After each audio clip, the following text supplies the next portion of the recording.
लेकिन पाप में तो कमी नहीं आई। ध्यान देना, जवानी में आप जोश में गलत काम कर सकते हो, लेकिन आप ध्यान देना कि एक न एक दिन आपकी बढ़ोतरी जरूर रहेगी। जवानी के जोश में आप दुनिया को सता सकते हो, लेकिन एक न एक दिन आपको उस कार्य का परिणाम भोगना ही पड़ेगा। न छीयन्ते कर्माणि जन्म कोटि सतैरपि अवश्यमेव भोक्तव्यं कृतं कर्म शुभाशुभम्। आपने जीवन में जितने काले कारनामे किया है, जीवन में जितने आपने गलत काम किया है, जीवन में जितना आपने अच्छा काम किया है, आपको गलत काम का नतीजा अच्छे काम का नतीजा इसी जगह भोगना पड़ेगा। क्यों? बोले गलत काम का नतीजा है दुख। गलत काम किए हैं आपको दुख मिलेगा, और घर में अशांति ही दुख है, घर में सुमति ही स्वर्ग है, और घर में कुमति ही नरक है। ध्यान देना, स्वर्ग नरक कहीं है नहीं। अगर परिवार में कुमति आ गई तो वही नरक हो गया, और परिवार में सुमति चल रही है तो वही स्वर्ग है। दूसरे गाय के अस्तर में लगने वाला नहीं। बछड़ा छोड़ोगे, अपने गायों को चीरता हुआ अगल बगल दौड़ता हुआ अपने माँ के ही स्तन में दूध पिएगा, किसी गैर के गाय में स्तन पीने वाला नहीं है। उसी प्रकार से 1000 आप जन्म भले ले लें, लेकिन आपके किए हुए गलत कारनामे आपका पीछा छोड़ने वाला नहीं है। न छीयन्ते कर्माणि जन्म कोटि सतैरपि अवश्यमेव भोक्तव्यं कृतं कर्म शुभाशुभम्। हम और आप क्या हो सकते हैं? ब्रह्म के पिता, राम के पिता दशरथ के सारे मनोरथ चूर चूर हो गए। दशरथ ने कामना किया था कि सिर का ताज उठाऊंगा, राम के सिर पे रखूंगा, जंगल में जाके भजन करूंगा, लेकिन उनके सारे कारनामे फेल हो गए। क्यों? एक बेटे को मारकर माता पिता को तड़पा तड़पा के मरवाया है। श्रवण की हत्या करके अंधी अंधा को आप तड़पा तड़पा कर मारे गए हैं। जैसे अंधी अंधा तड़प रहे हैं, दशरथ जी गए हैं। अंधी अंधा ने कहा तू कौन है? बोले मैं दशरथ हूँ। बोले हमारा बेटा कहाँ रह गया? बोले मेरे भाण से मारा गया। इतने के बाद अंधी अंधा ने कहा दशरथ, जैसे पुत्र को वियोग में तड़प तड़प कर मैं मर रहा हूँ, उसी प्रकार से पुत्र के वियोग में तड़प तड़प कर तू मर जाएगा। इसका मतलब दशरथ को भोगना पड़ा, राम को भोगना पड़ा, सीता को भोगना पड़ा, लक्ष्मण को भोगना पड़ा, कृष्ण को भोगना पड़ा। 100 साल का वियोग राधा से हुआ है। अगर भगवान को अपने कर्मों का नतीजा भोगना पड़ा तो क्या हम आप छूट जाएंगे? इसलिए सत्कर्म करो मत भाई, कि पीछे पड़े न रोना रे, राम नाम की शरण रमण ले, राम भरोसे होना रे, राम है तारक, राम है तरनी, राम नाम पतवारे हो।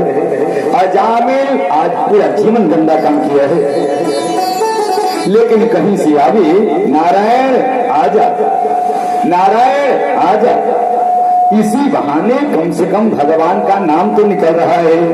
भगवान का नाम कैसे भी लो, राम रामेति रामेति रमे रामे मनोरमे सहस्रनाम तातुल्यम राम नाम दरानने। ठीक है, अगर राम शब्द आपसे नहीं निकल रहा है तो राम बिहाई मरा जपति, राम न बने तो छोड़ दो। बोले राम बिहाई मरा जपति, बोले बिगड़ी सुधरी कवि कोकिल हूँ की, बोले नाम प्रताप बड़े समाज में जाई रही गति पांडु बधू की, बोले ताको अजो भलो है तुलसी, जेहि नाम प्रतीत होया कर दुखी, जेहि नाम प्रतीत होया कर दुखी। मतलब ये हमारी बहन जी हैं, तुम्हें जाजपुर से बहुत बहुत नमन है। कोई बात नहीं है, बोलिए भक्तवत्सल भगवान की। लेकिन जैसे ही डांटा डाल के आया, गलत कारनामे का प्रतिज्ञा परिणाम आपको अंत समय में भोगना ही भोगना पड़ेगा। अजामिल 99 साल का हो गया, जब उसके सारी ताकत छीन हो गई, बिस्तर पर गिरा है। आह आह आह, कहां गई ताकत? जवानी में आपने सबको सताया है, सबका गर्दन काटा है, सबके पॉकेट को काटा है, सबके लाखों को काटा है। अगर दो चीज को याद करते रहो तो आपके जीवन में गलत काम नहीं होगा। बोले क्या?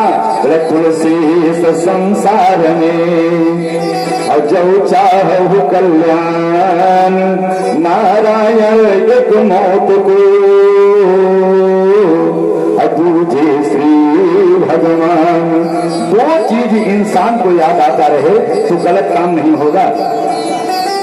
क्या? बोले नारायण एक मौत को दूजे श्री भगवान। अगर इंसान को पता लगे कि एक न एक दिन हमारी चिता गंगा की तलहटी में जलेगी, हमको मरना पड़ेगा, तो वो गलत काम करने वाला नहीं है।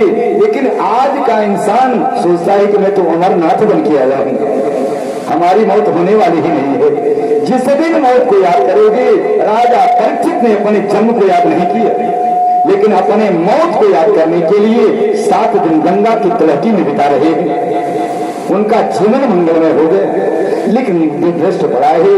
और जैसे यमराज के दूत अजामिल को पकड़ने आए हैं, जीवन में गलत काम किया है, इसलिए हमारे यमराज आदेश दिए हैं कि तुमको पकड़कर ले चलूंगा, लोहे को गर्म करूंगा, बांध कर तब साठी लगाऊंगा।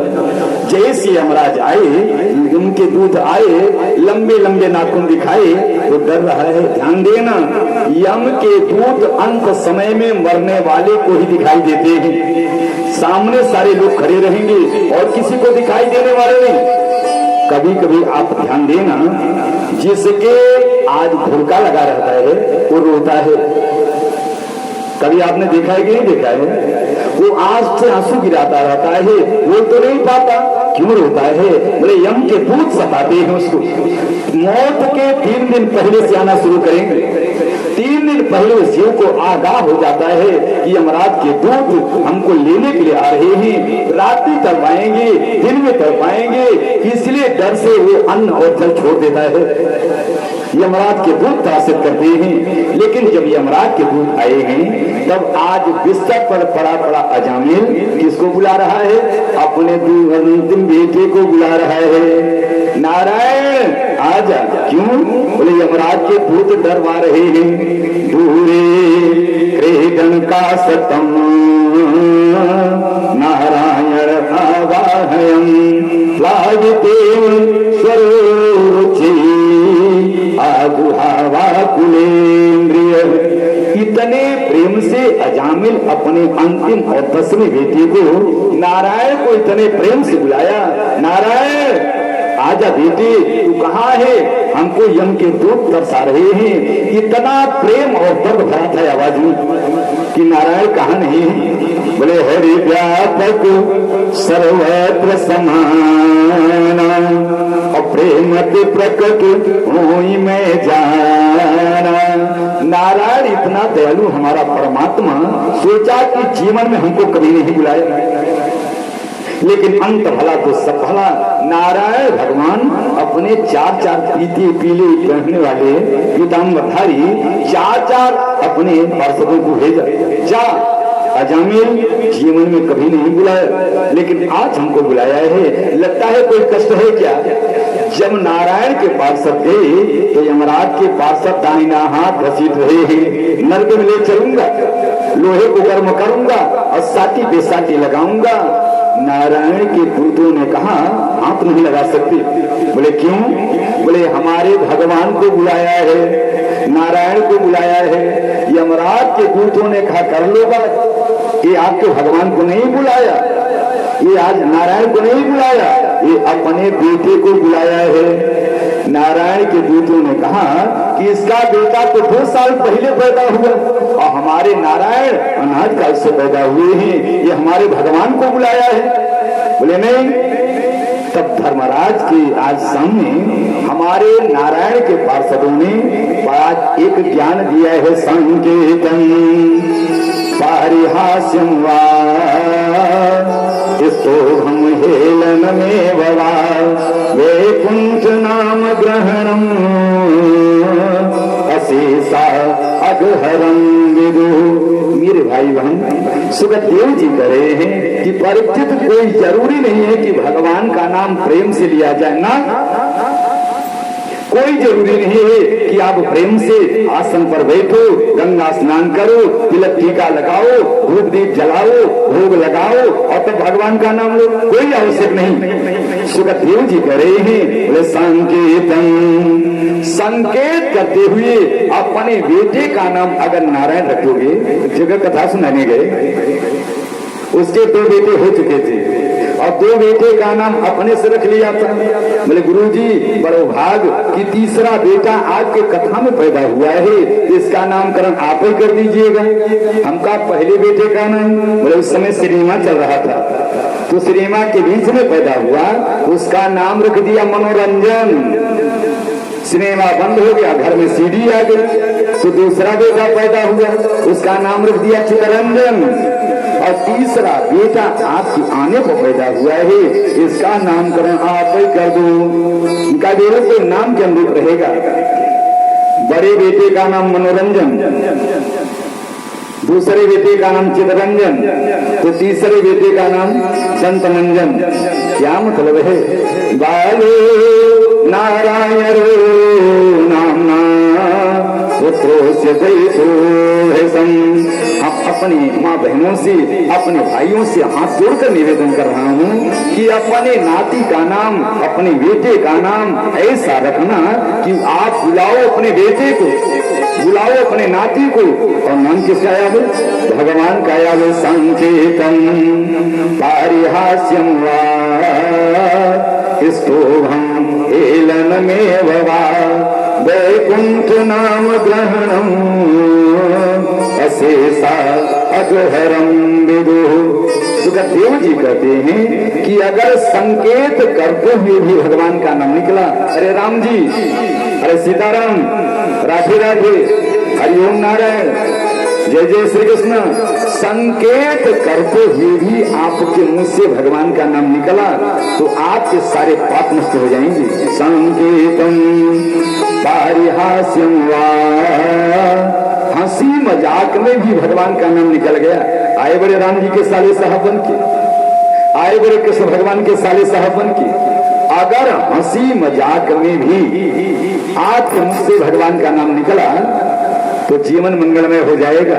संकेतम पारिहास्यम वा स्तोभम। कितने लोग गिरते हुए भी भगवान का नाम लेते। अरे राम जी, चारपाई से नीचे गिरे, तकत से नीचे गिरे तो गिरते समय किसका नाम आता है? अरे राम जी। कितने लोग फिसलते हैं, फिसलते समय भगवान का नाम आता है कि नहीं आता है? अरे राम जी। अगर संकेत करते हुए, हंसी मजाक में भी, अगर गिरते हुए भी आपका भगवान का नाम निकला तो आपका सारा पाप जल जाएगा। ये भले आज अपने बेटे का नाम लिया है लेकिन बुलाया तो नारायण को। दूरे क्रीडन का सतम नारायण आवाहयम प्लावितेन सुरुचि आज आवाकुलेन्द्रिय। लेकिन आज के परिवेश में हमारे माता पिता अपने बच्चों का नाम जानते क्या रखते हैं?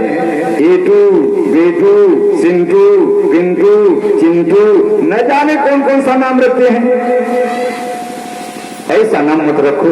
इतना करने के बाद जैसे आज नारायण के पार्षद आए, नारायण के पार्षदों ने केवल नारायण का नाम लेने के कारण बड़े इतने बड़े जघन्य अपराध करने वाले अजामिल को यमराज के दूतों से छुड़ाया।